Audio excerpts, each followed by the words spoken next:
Эмне үчүн бир гилас тез өсөт дагы, экинчи башка тамырдагы гиластар секин өсөт. Туугандар, азыр мына бул асты кара гилас, алыста тургандар булар махлевка. Махлевка дейсиздер го, ошол тамырда. Махлевкада билесиздер, тамыр өтө күчтүү болгондуктан тез өсөт дарак. Экөөнүн айырмасы өтө чоң болот да. Мына кара гиластарда секинирээк өсөт, бирок бүчүрү көп болот. Тезирээк түшүмгө келет. Махлевкада 8 жыл ошондой. Воловойду улап алсаңыздар, ысык жерде кээ бир жылдары 10 жылдап дагы түшүм бербей калган нерсе болот.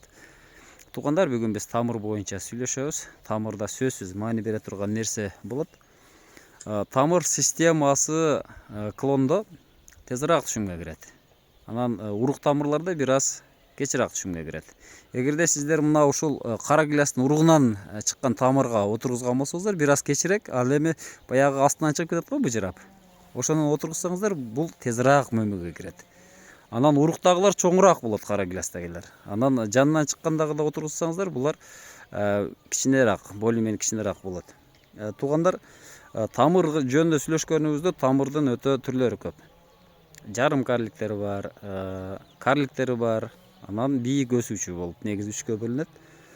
Тамырда бир маанилүү сыр жатат да, үстүнү бүт дарак кылып ойноткон ушул тамыр болот. Майда болуп калышы же чоң болуп калышы түздөн түз тамырдан көз караганда. Эгер сиздер сортту туура тандап, бирок тамырды туура эмес тандаган болсоңуздар, анда бул эң чоң ордун алмаштыргыс ката болуп калат. Же жакын тиге болсоңуздар, же алыс тиге болсоңуздар, бул экономикалык жактан зыян болушу мүмкүн. Тамырды билесиздер, негизинен тамыр скелети турат, анан жандооч тамырлар, анан соруучу ак тамырлар болуп бөлүнөт. Скелет көбүнчө сууну өткөрүү кызмат, ташуу кызматтарын, жыгылбоо кызматтарын аткарса, ак тамырлар болсо соруучу, азык түлүктү жеткирүүчү, алуучу болуп эсептелет да. Бул ак тамырлар көбүнчө жаз келгенде баштап иштей баштайт. Эгер плюс 10 градустан жогору болсо, демек тамыр активдүү иштей баштайт.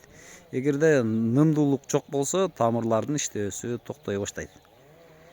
Тамырга жетиштүү азык болсо, булар күчтүү өнүгөт. Мисалга фосфор, калий, ошондой эле чириндилер болсо, тамыр өтө активдүү өнүгө баштайт да.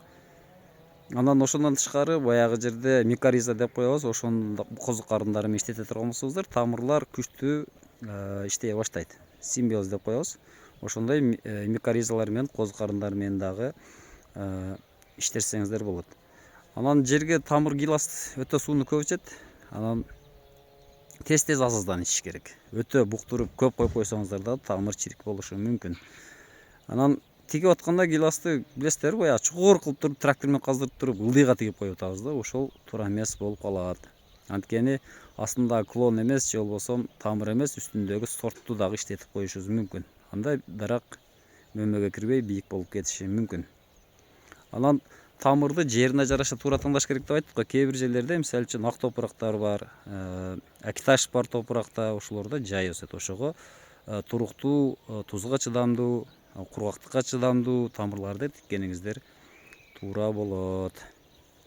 Сиздерге мен ушул салыштыруу иретинде тартайын деп аттым эле ушул видеону. Мына ушул турган экөө, мына менен наркысы, мына экөө.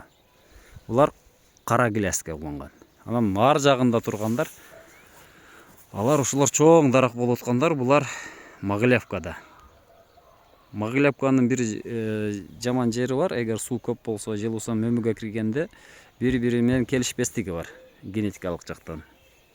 Сууну тамыр өткөрүп бере албай калат дагы, үстүндөгү гиласка жеткиликтүү мөмөгө суу бере албай калат, бууланта албай калат. Ошол себептен көбүнчө кургап калат.